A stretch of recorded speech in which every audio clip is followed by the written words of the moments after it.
And we're back at it again for another award-winning edition of Wake Up Wenatchee Valley. This show has never won an award. I printed one up on a Word document once and hung it up. Best I can do.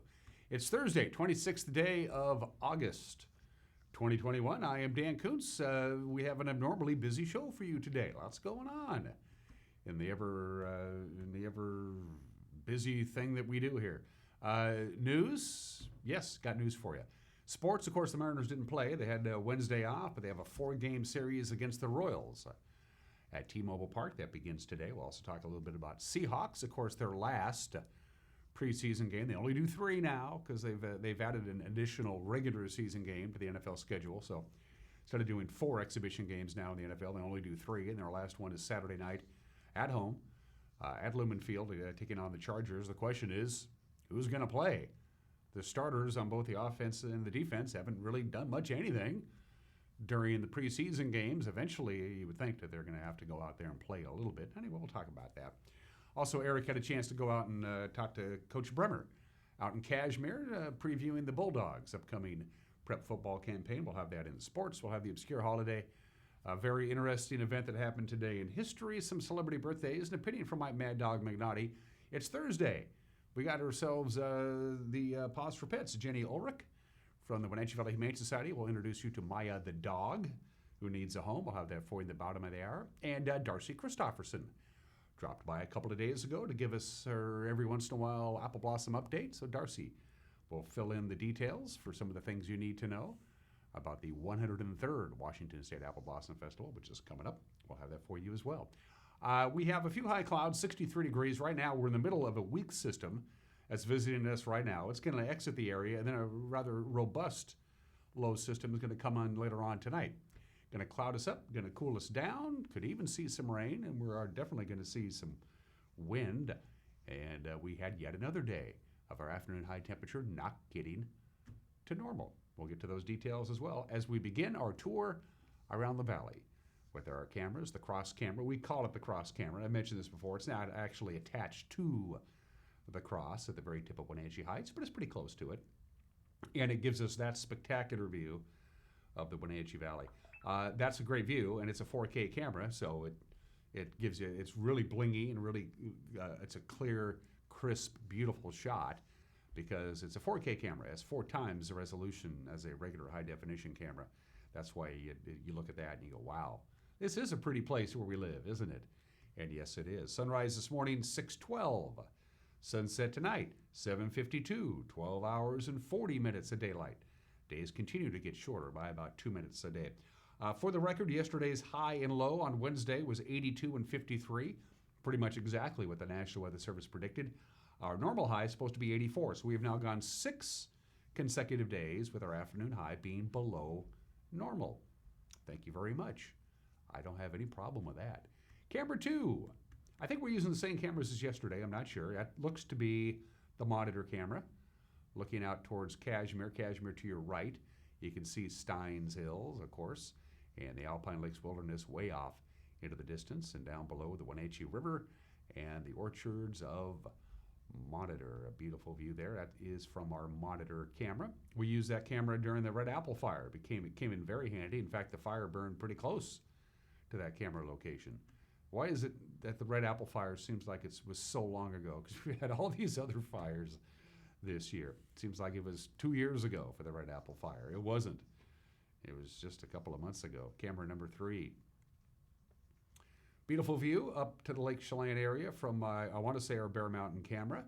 Again, the 25-mile fire. They're making great progress. They got, of course, with the Type 1 incident management team, that means a lot more resources, a lot more personnel, more water drops, more retardant drops, more lines being dug, more fire lines being dug. The evacuation levels were lowered in some locations yesterday. It's now about 20% contained, but you can still see the smoke and the haze, and it's a little cloudier, too, I might add, up at Lake Chelan. And camera number 4.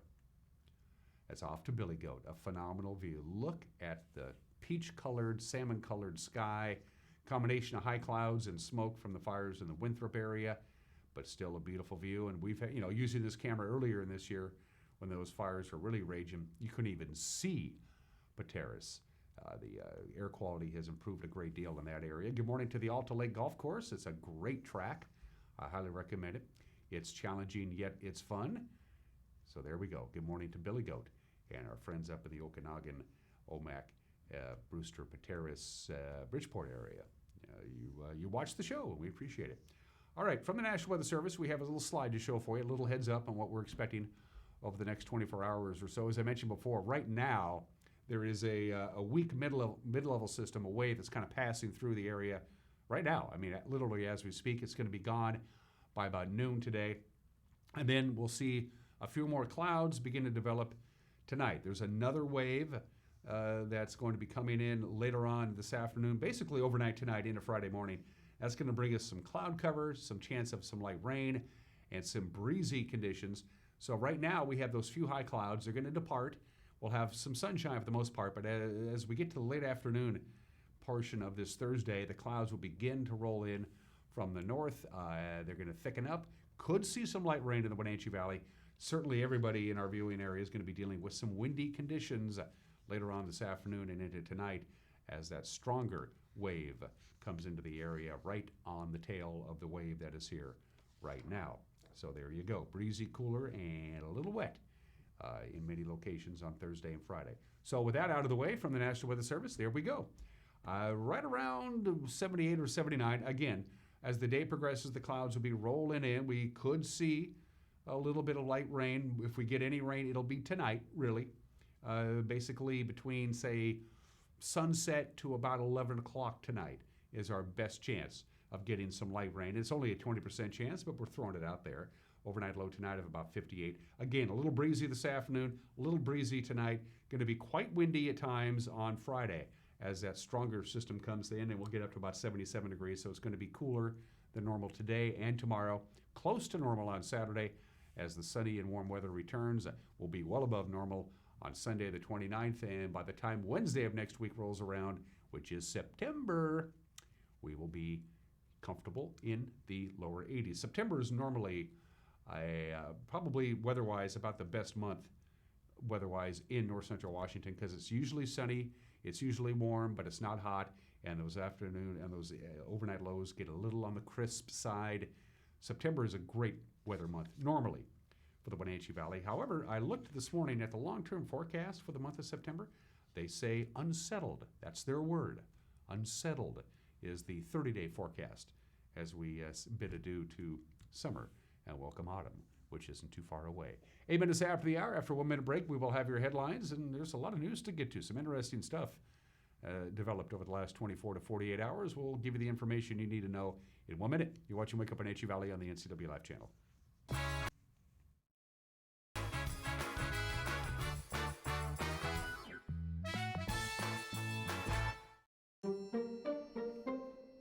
What you're doing is ridiculous. Well, I mean, you might as well throw up a screen door to block the summer smoke. sometimes it gets When we warm. breathe in the wildfire smoke, we are ingesting hazardous chemicals such as acetic acid and polycyclic aromatic hydrocarbons. A lot of bad stuff, okay? Well, yeah, that's why we. Cardboard ain't gonna cut it. So. Go to chelenpud.org/save today. Kids are resilient. I just love their energy. They bounce back so quickly. I love the stories they tell. I love just their charisma, their character. I love to see that subtle smile that you pull out of a kid, you know, when you start talking with them about something they really like. I just love what I do, and I can't imagine I would be as happy doing anything else.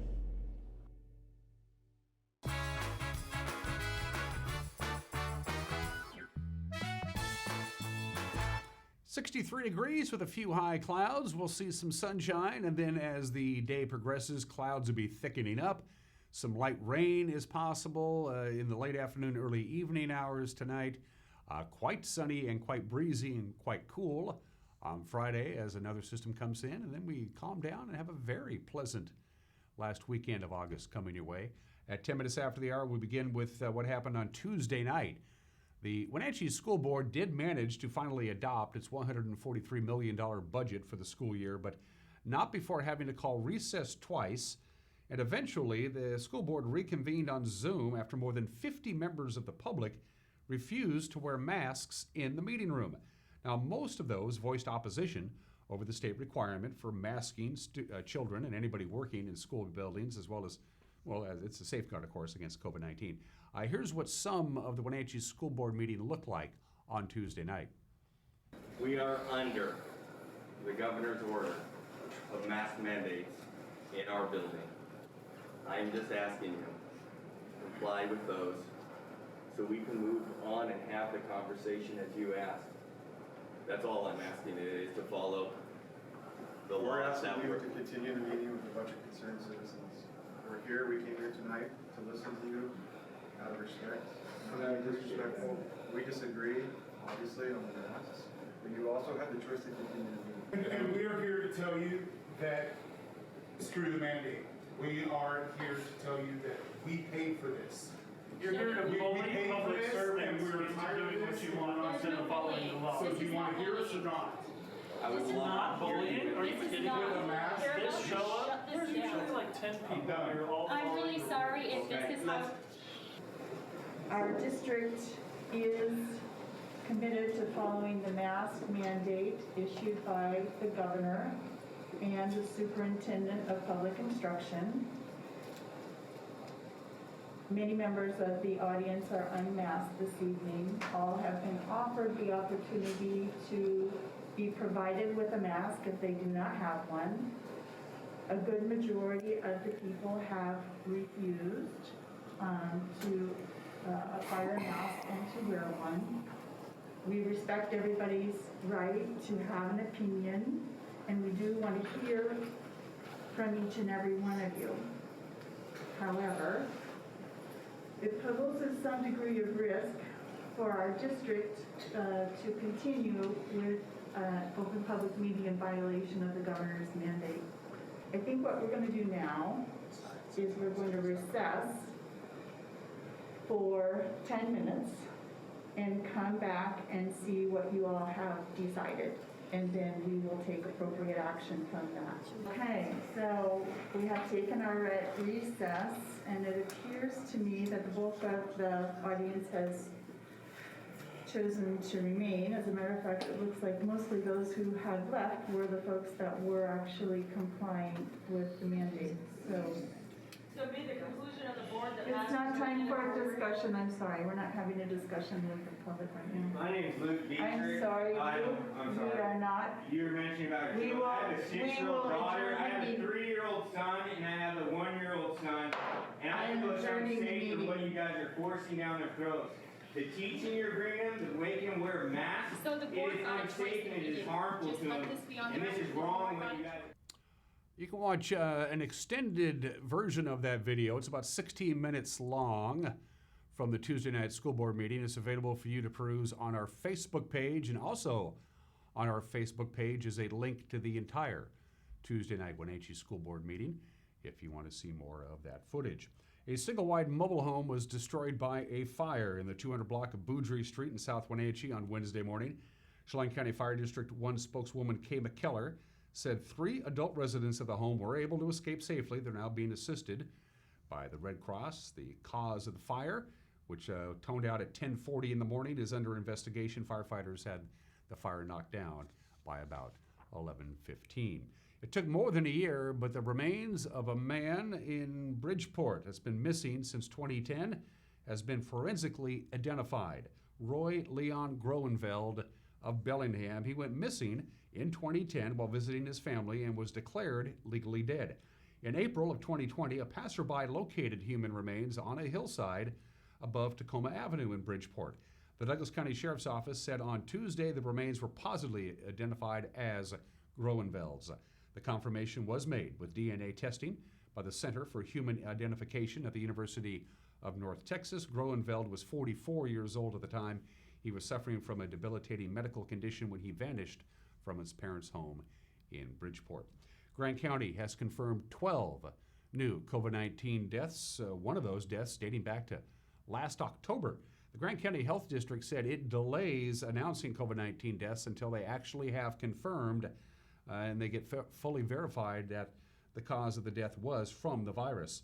The health district said 5 of the new deaths occurred this month, 4 in July. There have been 146 confirmed COVID-19 deaths in Grant County since the pandemic began. Speaking of the pandemic, for the second year in a row, COVID-19 has canceled the Tour de Bloom bicycle event.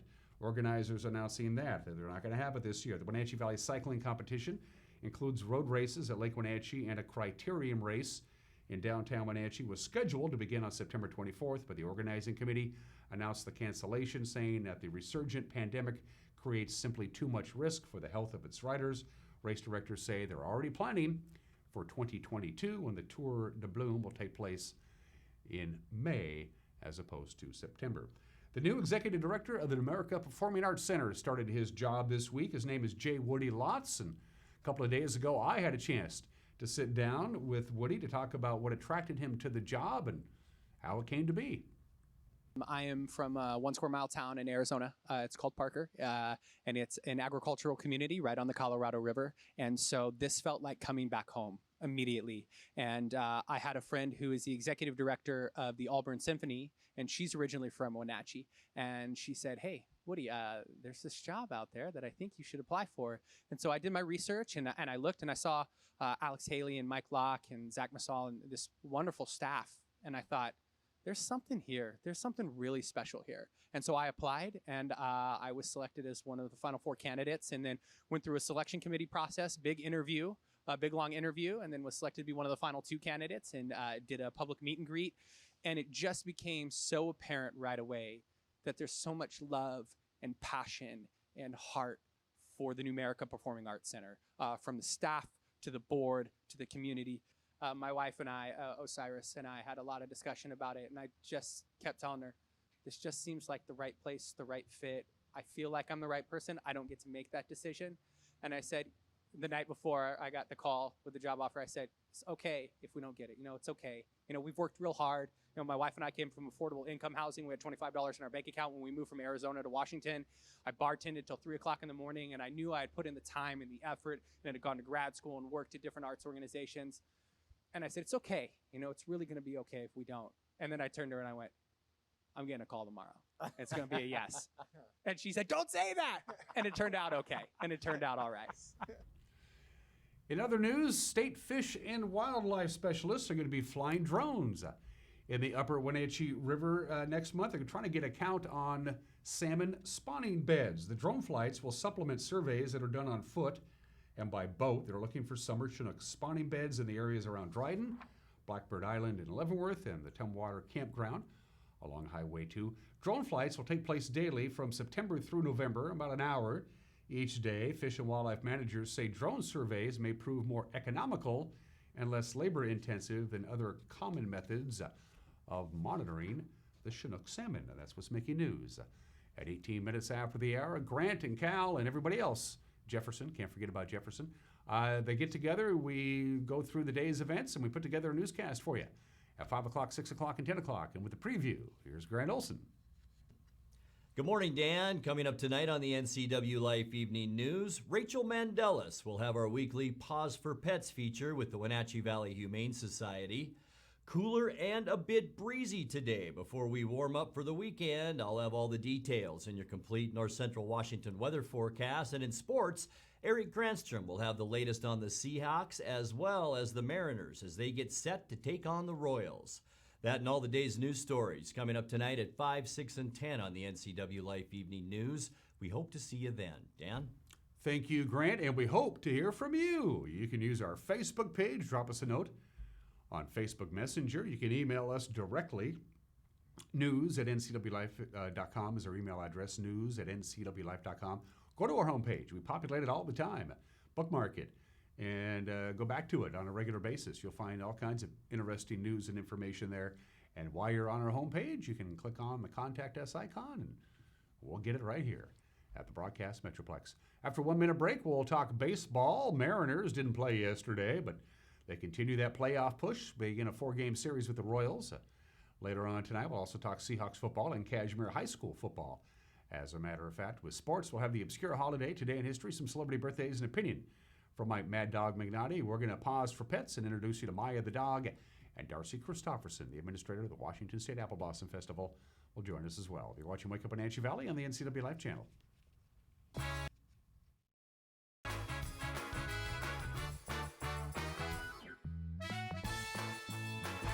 911, what is the address of your emergency? Yes, it's me. It's my husband. I think there's something the matter with him. It was a feeling that I'll never forget, like being able to meet them and know that he survived. Okay, tell me what's happening. Is he conscious? No, he's not.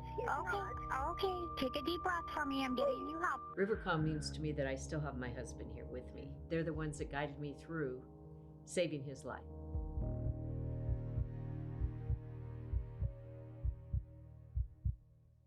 When your heating or cooling system is giving you trouble, call the diagnostic doctor from Dick's Heating and Air Conditioning.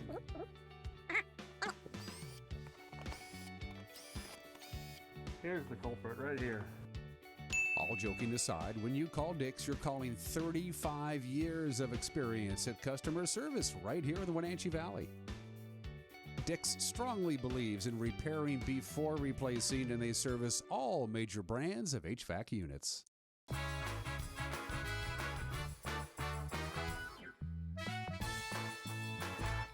21 minutes after the hour, sports. Mariners are back at T-Mobile Park after that long and very successful road trip. Kansas City is in town for the first of a 4-game series. UC Kikuchi will toe the rubber for Seattle. Brad Keller will toe the rubber for the Royals. First pitch 7:10. You can watch it on Root Sports Northwest. The Mariners were resting on Wednesday. Houston, in the meantime, earned a 10-winning walk-off win over Kansas City.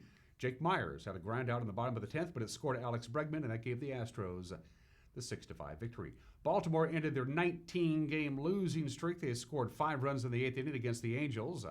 They beat LA 10-6. It was the longest losing streak in Major League Baseball in 16 years, and 4 different Cleveland players homered in the Indians' 7-2 win over Texas. So, Seattle and Oakland gaining ground on Boston in the American League wildcard race. The Red Sox fell to Minnesota last night 9-6 in 10 innings. The Twins scored 5 runs in the top of the 10th, and Toronto picked up a 3-1 win over the White Sox. So Boston's lead for the second wildcard playoff spot is now a game and a half over the A's and 2.5 over the Mariners.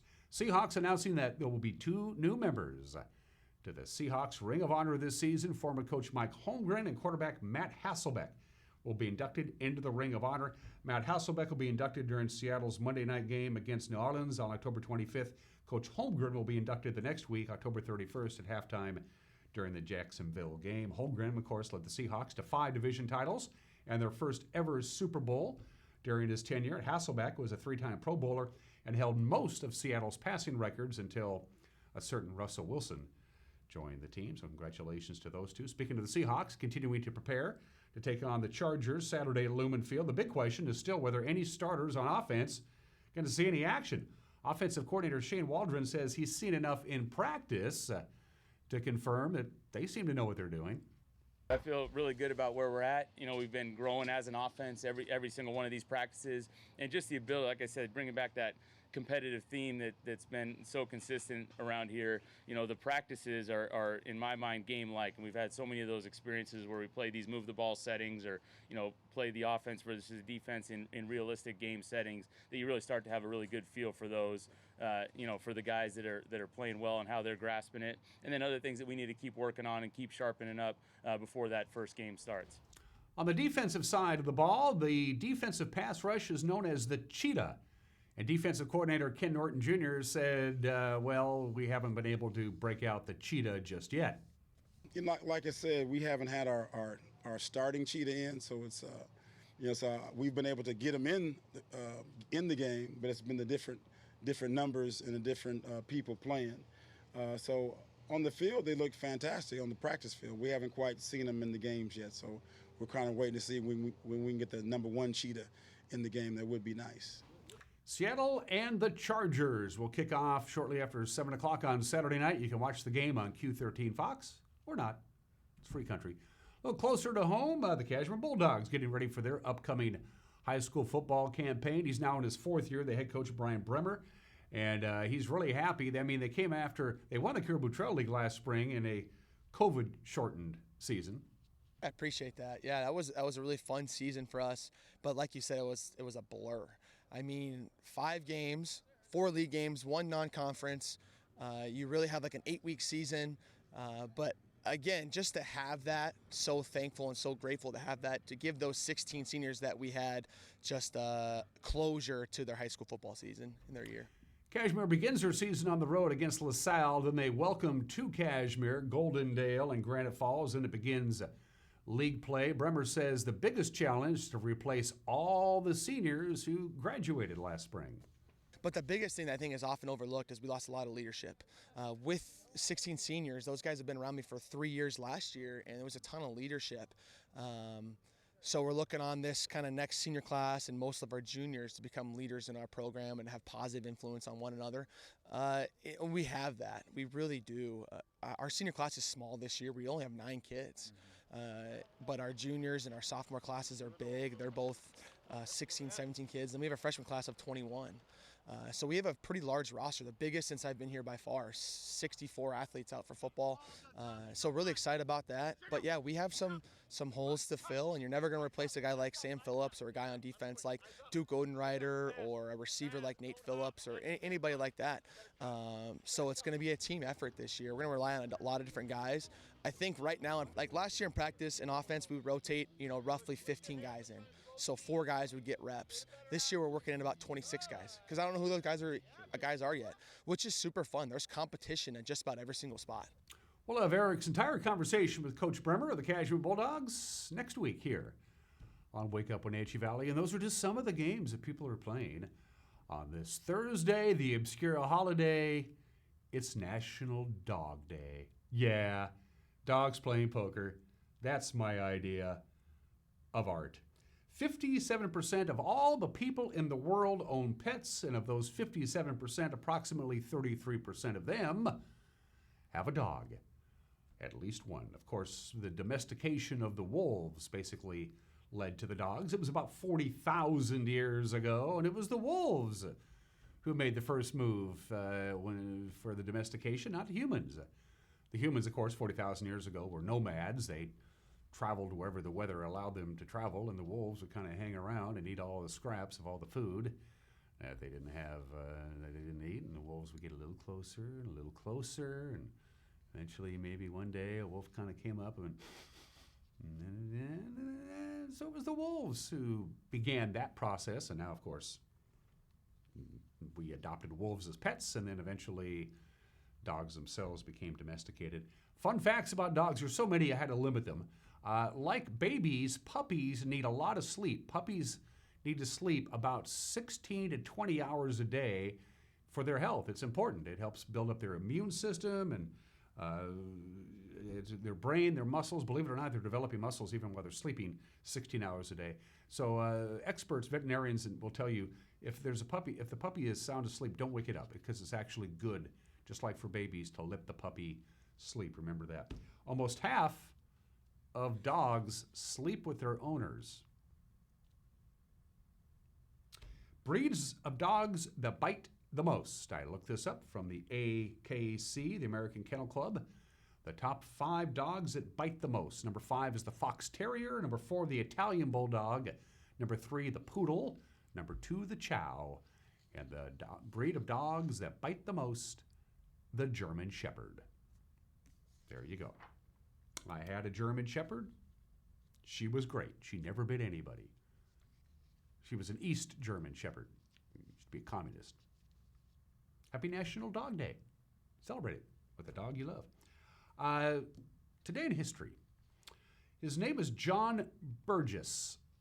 And John Burgess immigrated to this country in the 1950s, moved to Fresno, California, and he developed and eventually became quite wealthy, a multimillionaire in the landscaping business in Fresno, California. Unfortunately, John Burgess also developed a significant gambling problem.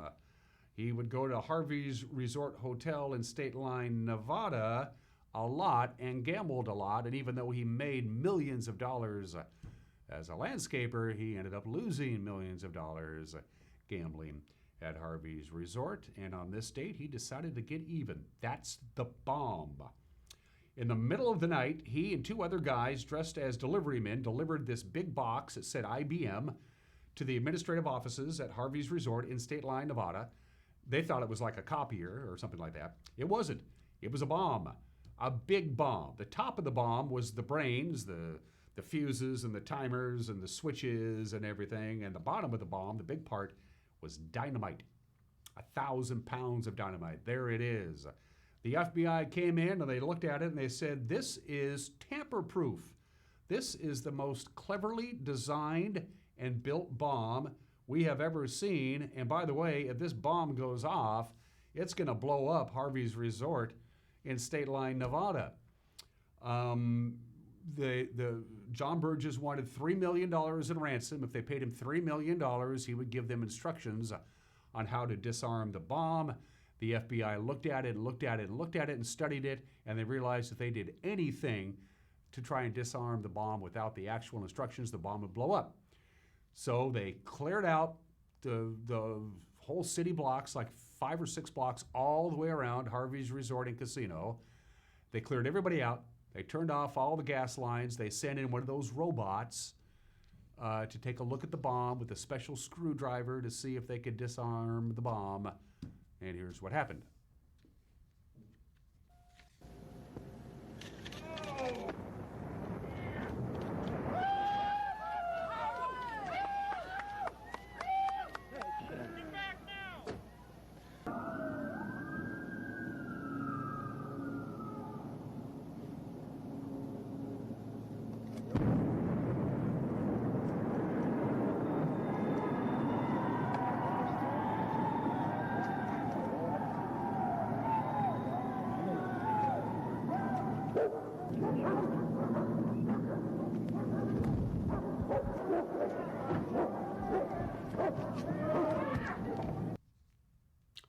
Harvey's Resort and Casino in State Line, Nevada was essentially destroyed. Hundreds and hundreds of windows in adjoining businesses, hotels, and casinos were shattered.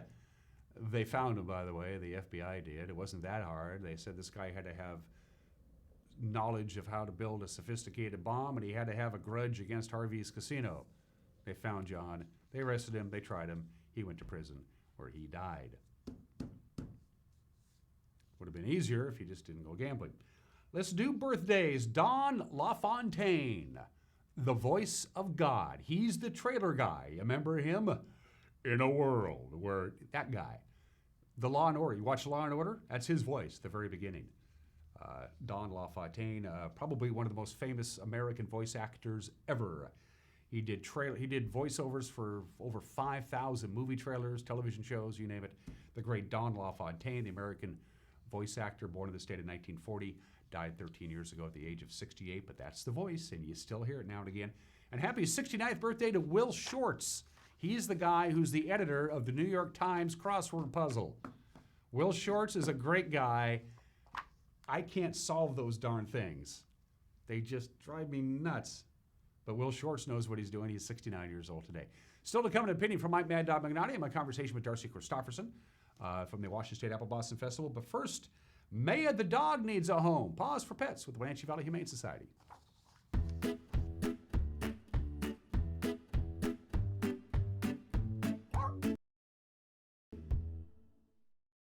This week on Pause for Pets, Jenny Ulrich, the volunteer and outreach coordinator for the Wenatchee Valley Humane Society, introduces us to Maya. This is Maya.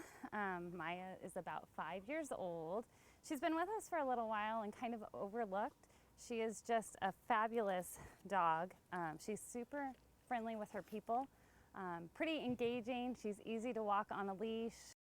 She has lived with other dogs, but she didn't do well in playgroup here, so we kind of think that Maya's looking to be the only dog in a home. She's a little slow at sometimes to warm up with new people, so as long as she just has an owner that's really into her and just making sure that she gets that time to like settle in and kind of slowly introduce other people, she'll be a really, really great dog. She is so sweet, so cute, and just waiting for her home. If you are interested in meeting and adopting Maya, the Wenatchee Valley Humane Society is located at 1474 South Wenatchee Avenue and is open Monday through Friday, 11 a.m. to 1:30 p.m., 2:30 p.m. to 6 p.m., and Saturday, 11 a.m. to 1:30 p.m. and 2:30 to 5 p.m. Give them a call at 509-662-9577 or visit their website at wenatcheehumane.org.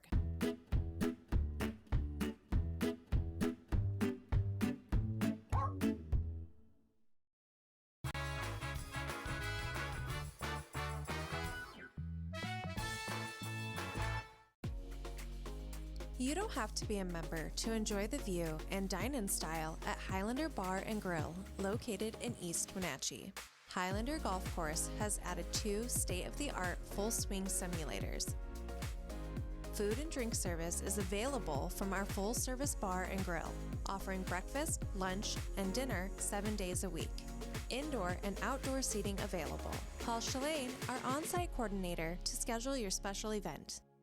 Contractors, furniture makers, and weekend do-it-yourselfers around north central Washington will tell you that Lombard's Hardwood Supply is the place to get what you need. Lombard's full millwork shop can handle jobs large or small. Lombard's has a full line of interior and exterior doors available, as well as custom barn doors. From alderwood to zebrawood and everything in between, it's Lombard's Hardwood Supply on School Street in Sunny Slope. Like us on Facebook and check out our monthly special. Hey everyone, Fletcher and Amy Ellington here from Live It Up. In the investment world, ROI stands for Return on Investment. Well, how does better health, better wealth, and better relationships sound for ROI? Join us every week right here on NCW Life and learn how to invest in the most important asset, you. We're going to answer your questions and provide some weekly inspiration so you can create a life that you love. Join us on Live It Up.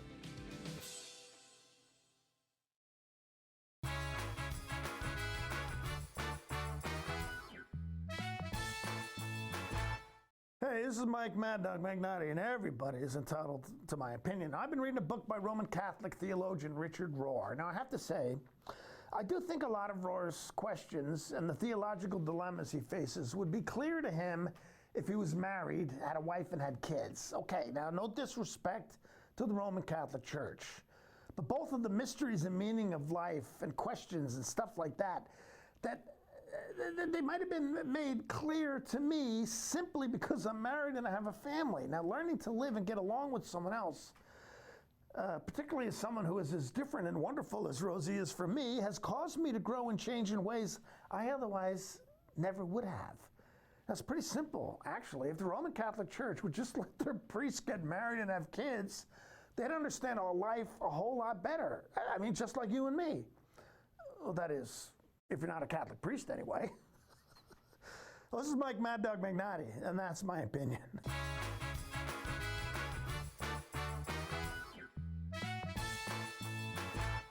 Make being home fun again. Blue Lagoon Pool and Spa has just what you need to bring fun back into your backyard. We have a wide selection of artesian spas and swim spas, new and used, to choose from. We are happy to announce we are now selling Rainbow Kids play structures with 50 models to choose from. To help finish off your entertainment area, we have patio furniture and Komodo Joe grills. At Blue Lagoon Pool and Spa, we have just what you need to bring family fun and entertainment to your backyard. Stop by today. Alta Cellars Winery is a family-owned boutique winery featuring structured wines from some of the most sought-after vineyards in Washington. Time-honored winemaking techniques blend with New World style to create reds and whites that are captivating. Located in the original firehouse in downtown Manson, the spacious indoor-outdoor setting provides the perfect backdrop to indulge in a sit-down wine experience. You're invited to come enjoy this firsthand at Alta Cellars, now open in Manson.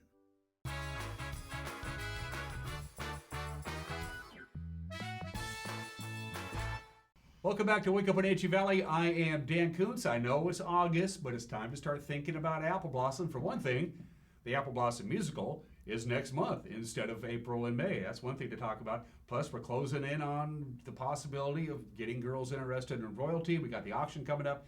And you know what that means, making her very first appearance. Wake Up Wenatchee Valley Festival Administrator Darci Christoferson. Danny, say hi. Does Darci say hi? Hi. Darci says hi. It is, for the record, it's Tuesday as we tape this. It's Darci's birthday. So happy birthday. Oh, it is. Yes. I'm 29. 29 today. You wouldn't know it. It's remarkable. I should start saying I'm 39. I think, or 49. You look remarkably good for your age. You've aged much better than I have. I can tell you that much right now. Well, you're sweet. Let's go in chronological order. What the heck? I had a chance earlier to talk to the good folks at the Numerica Performing Arts Center. They are excited to have Mamma Mia on the stage.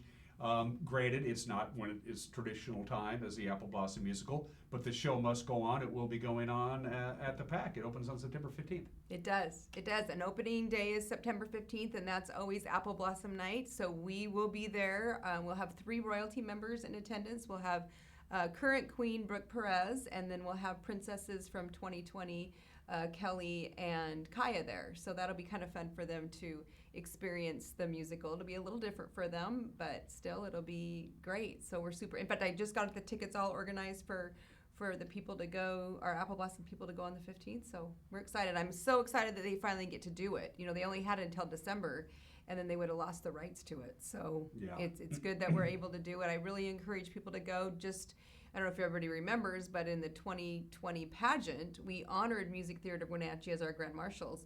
And they did a little snippet of Mamma Mia at pageant. It was so fun. It got everybody so excited. So. And it's on YouTube. You can find it on YouTube. You got to watch both of them. It's really good. Yeah, you got to watch both of them before you go, I think. But. And how long is it? Music Theater Wenatchee and Apple Blossom, that marriage has been going on for 50 years? 50 years. Yeah, I mean, over 50 years for sure. My year, it was Oklahoma. I remember that in 85. But it's been going on forever, and it's just such a great thing for our community just to have, you know, arts in our community. And we do have such amazing talent, and it's, you literally always sit there, I always do, after it's over, and I think I cry every year, not because of the show, but just like, wow, this is so cool what our community has with talent. It just always amazes me. Things come and go. Some things just have a natural lifespan, but other things you can count on every Apple Blossom. There's always going to be a Stimulant Growers Grand Parade. There's always going to be a Kai's Fiber Youth Parade. Even if they have to be combined, they're going to do it. There's always going to be a musical. There's always going to be the carnival. Some things simply don't change. Yep. And people like that continuity. People like it. They do. Yeah. I mean, I think that's one of the reasons why we survived COVID is because people love the festival, and they love that continuity. They love the events. And some people don't go to everything. But people go to one thing that they go to every single year, and that's what's great about our festival is we have such a wide variety of events and activities for people to do that I don't think they ever want it to go away. Did you hear from your friends at Lilac and Rose and some of the others? It just didn't happen. They said, how did you pull off still having an Apple Blossom Festival and we didn't? What's your secret? I always feel guilty saying I'm sorry, but it's really our community. We just have this uniqueness of putting on this festival that's been going on now for 103 years, and people just love it.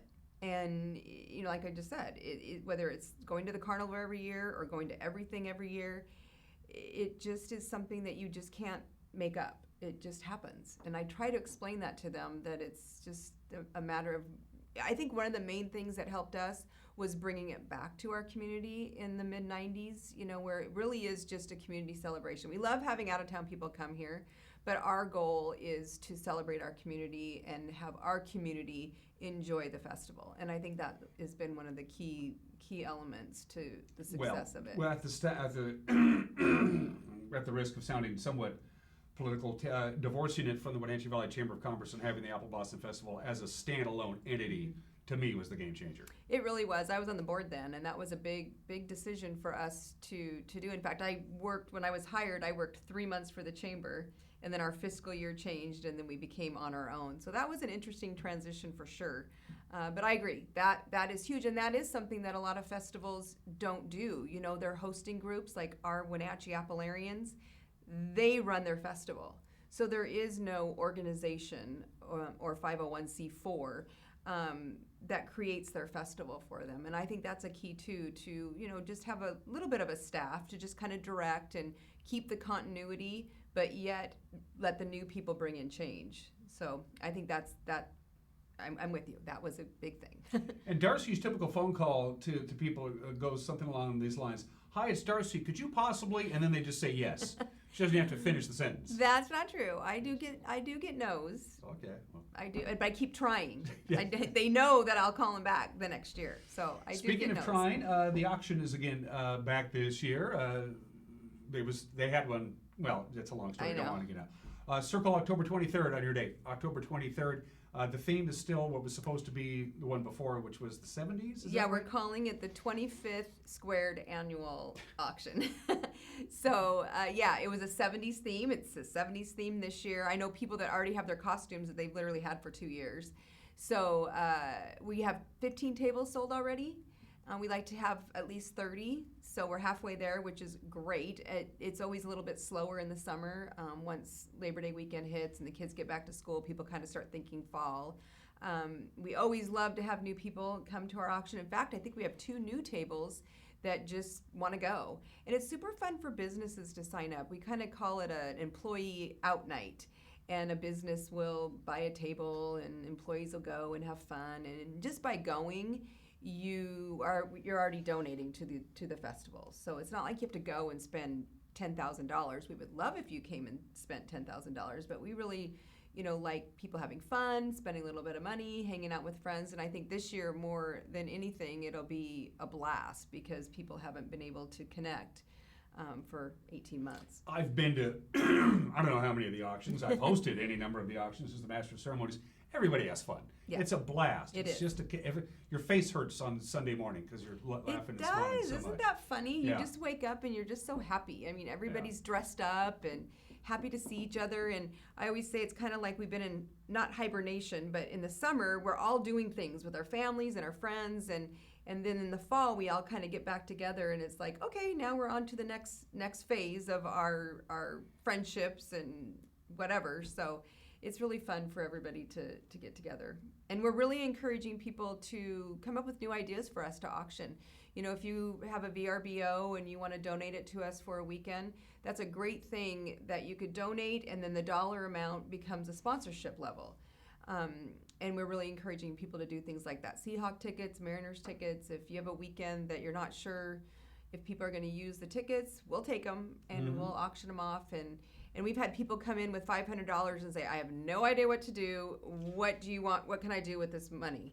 So we'll create like an adventure. Like one year we did this treehouse experience and 2 couples brought us money and then somebody bought it and had a blast staying the night in a treehouse and hiking a hill, and it was super fun. So. And there's a sizable group of people who just come to do the silent auction because there's certain things that they want. Oh, yeah. And they don't like the idea if I have to hold the paddle up. Right. It's not their thing, but they still really want that particular item. Yep, we definitely have a diverse crowd. It's the people that like to wander and do silent, and then the people love to raise the paddle. We have a lot of those too. So just come. It's a great experience. And once you go, as you know, you want to go every year. It's just really a lot of fun.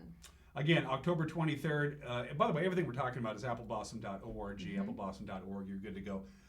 Next up for you senior girls out there, doesn't matter if you go to the Wenatchee or Eastmont or you're homeschooled or private schooled or whatever, it's time to start thinking about royalty. I think they're going, it's August. I know, can you believe it? But it's time to at least plant the seed, and I'll let you do that since she knows a little bit about being in royalty. Yeah, school starts tomorrow. So it's a really good opportunity for parents and girls to go, senior girls. You must have a 2.75 GPA going out of your senior year. So you go into your senior year with a 2.75 GPA, and then you're eligible to run for royalty. And we have everything online right now. So you can check out the royalty manual. You can sign up for the mandatory meetings, which are on December 7th. And what the mandatory meetings is it's an opportunity for us to explain to the senior girl and parents on what it takes to be an Apple Blossom, how much time commitment it is. And you have to attend that meeting, and so does a parent. But you can sign up now for it. You can fill out your application to run right now if you want to. You can read the royalty manual. You can watch the slideshow that we have just about the outfits that you're going to need and all that kind of stuff. Every question you may have is going to be answered by, it's like an 80-page PDF. Which it's I don't know why we didn't do that sooner. We used to do everything at the mandatory meeting, and we still do. But now it's like, well, why can't they read it 2 months in advance? Yeah. And it's no secret. So we did that last year because of COVID. And it's like, wow, we need to keep doing that again, because people walked into the meeting already kind of asking questions from what they read, which was way better. So. And you bring up an important point, and it should be pointed. I can't believe we've never actually talked about this before. The Apple Blossom Board of Directors is a group of volunteers that constantly rotates in and out. You serve a term, and then you're out, and new blood comes in. And there's a reason for that, so you just don't have the same old group of people making the same old decisions, because those fresh new ideas aren't so fresh anymore. Absolutely. We actually have 3-year terms. We have 3-year terms, and then after your 3 years, then you're off. And we do bring people back. You know, we a lot of times people take a year or two off, and they'll come back, or they're on the board and they're a chairperson also, so they're still considered kind of with us because they're chairing something. So like Linda Hagelin, you know, she's chaired Youth Parade for 10 years and was on the board for 5, and so she's been around forever. She's DG, she's done it all. But it is nice, although this year due to COVID, we just kept our board. We just felt that our poor board didn't really have an opportunity to have a real festival. No, we didn't. And we felt, let's just keep everybody. So we kept everybody. I think we had 2 spots open, and we brought in Wendy Fofe and Lori Reed. We felt Lori Reed needed to come back too, since she really didn't have a year. So it'll be fun. So for us this year, it's kind of a lot of the same people. But you're right. We do that on purpose, and same with the Director General. You know, a lot of boards have the president serve as past president. And we quit doing that in 1995. I'll never forget Jeff Smith. He was our Director General then, and he's like, I'm done. And I don't want to be the person to say, you're doing it wrong. You know, so we are like, okay, so the past has to go. And it's really hard at first, but then they get it when we do it. Which is also the exact same thing in reverse for the DG works their way up to the position of being the Director General. You know, 3 years in advance, you're going to be the DG at this particular festival, so you learn the ropes from the people who've already done it. Yeah, we have program director, and that person we encourage them to always go to all the programs, the Grand Parade meetings, the Youth Parade meetings, entertainment meetings, just to kind of learn how all that stuff happens. And then the Assistant Director General is kind of the finance person, so they work with the budget with me, and you know, anything that has to do with finances. So then by the time you're Director General and we talk about, you know, having to pay this amount of money for porta potties, you'll know because you signed the check to pay for porta potties, so you know how much that is. So it's really worked out great for us, and that was something we started probably in the early 90s too, or the late 90s, because it used to just be DG and assistant DG, and we felt we needed that one more year to kind of train. Which is why I'll never be DG, because I can't even balance my checkbook. Just kidding. Who? Well, now it's easy. They have QuickBooks and all that. It does it all for you. Yeah. Things without. And we have Cordell Neer, so there you know, go. they do they do everything for us. By the way, how's retirement treating Jeffrey? I haven't seen him in a long time. Well, I know he's traveling a lot. Okay. I know he's traveling a lot. I saw him at Costco. He was having a barbecue, so he was loading up on. You probably heard his laugh from a block and a half away. So. Yes, that's my favorite thing about his retirement party is they had one of those buttons that you push and it says laugh, and I have it sitting right at my desk. Boy, that got me through a lot of sad COVID moments. We're talking about Jeff Neer of Cordell Neer, who retired about a year and a half ago now. Long-time volunteer. During COVID. With the Washington State Apple Blossom Festival. He's one of those guys who did it all. He was also, for many, many years, in charge of making sure that the judges do their thing and all the numbers add up when it comes to royalty. So, musical, auction, mandatory meetings. Are we done for a while? Is that it? I think we're done. You know, one thing that we're keeping is last year due to COVID, we didn't have any of the judging take place in the schools. It used to be that speech day, 50% of the vote was the students and 50% of the vote was out-of-town judges. And because we couldn't go into the schools last year, we made it all out-of-town judges. And we felt that we needed to do that again this year just because going in, we don't know if we'll still be allowed to go into schools. Who knows what's going to happen? And we just didn't want to have that added stress be there for the girls or us in planning.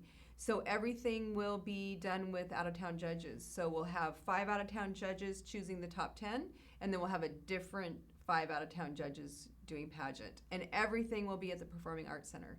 So thanks to NCW Life channel, we will be doing streaming of everything that's top 10, and then pageant, of course, will be live on TV. So we're super excited about that. That was the one thing that we just loved, was just having it all at the PAC, and you guys knew what to do at the PAC and could leave your stuff there. I mean, it was just great. From a logistical standpoint, it worked out great. Nothing wrong with the Wenatchee High School Auditorium. No, it worked with, but it made for, I think, a better broadcast overall. Well, we never thought about it before, but it's kind of like the auditorium was the Wenatchee girls' home ground, you know, and you just never really I never thought of it like that, but it's like, well, might as well just have it neutral. So we could hold it right in the middle of the Senator George Seller Bridge, but that wouldn't work out. That wouldn't work out. No, it'd be really cold.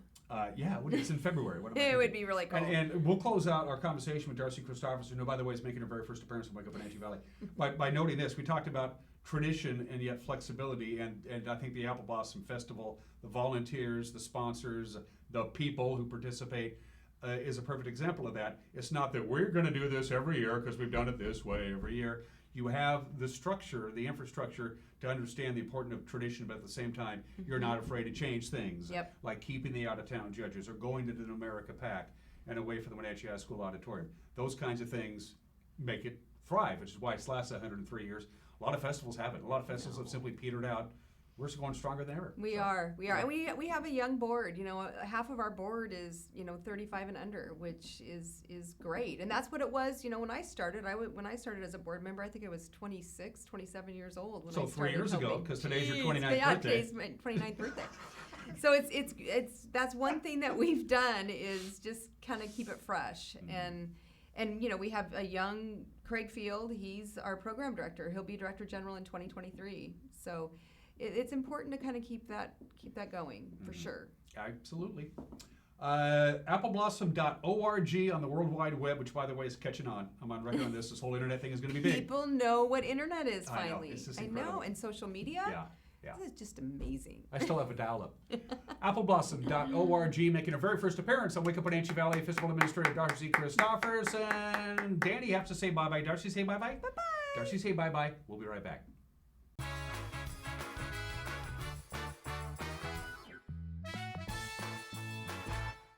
In a world afraid of technology, one man, one show will bring you the newest innovations that may just change your life.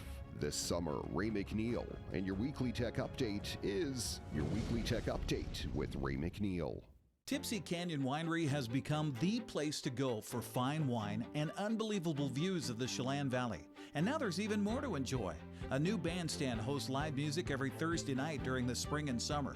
The oversized fire pit's a favorite gathering place in the fall and winter. Tipsy Canyon has become a year-round destination for wine lovers. And while things have changed, what remains the same is that at-home feel provided by Mark, Tammy, and Lexi Garland. Stay for the moment that becomes the memory at Tipsy Canyon. Join us for the NCW Library Show. We've got something for everyone. Our show is full of inspiration, learning, and fun. Check out our do-it-yourself STEM activities. Enjoy story time with Miss Claire. Get moving with an easy yoga flow with Miss Melissa. Get book recommendations from our NCW librarians, and much more. Tune in each week for a new episode. Also, find us online at ncwlibraries.org and follow us on Facebook for the latest library news and programs. Be kind and read on.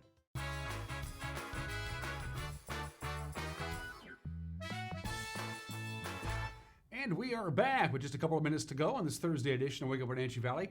Some of the clouds have thinned out a little bit, getting a little more sunshine than we had about an hour ago. Right now, there's a weak mid-level trough that's already beginning to exit the Wenatchee Valley, but there's a stronger one right on the heels of it, and that's going to come in and pay us a visit later on this afternoon and tonight from the National Weather Service. Here's what we're looking at. Again, increasing clouds, so we have some clouds now.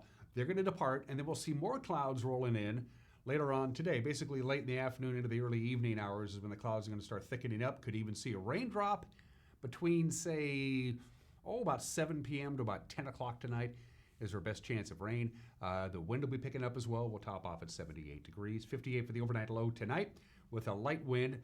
Pretty breezy on Friday. We're talking about a northwest wind, pretty consistent, about 10 to 15 miles an hour as this stronger system really makes its presence felt. It's also going to usher in some cooler air, as you can see there. So sunny and breezy on Friday with a high of about 77. Friday night clear, still a little residual wind to deal with Friday night. 55 for the overnight low. It's the last weekend in August, and it looks pretty nice. We'll warm up to about 83 on Saturday, and to 90 we go on Sunday before we cool off slightly on Monday and Tuesday, with Wednesday being the first day of September. Wow, this year is flying by. That's it for us. Provided this show isn't canceled, we'll be right back at it again on Friday. Until then, have yourself a good Thursday. Take care. Bye-bye.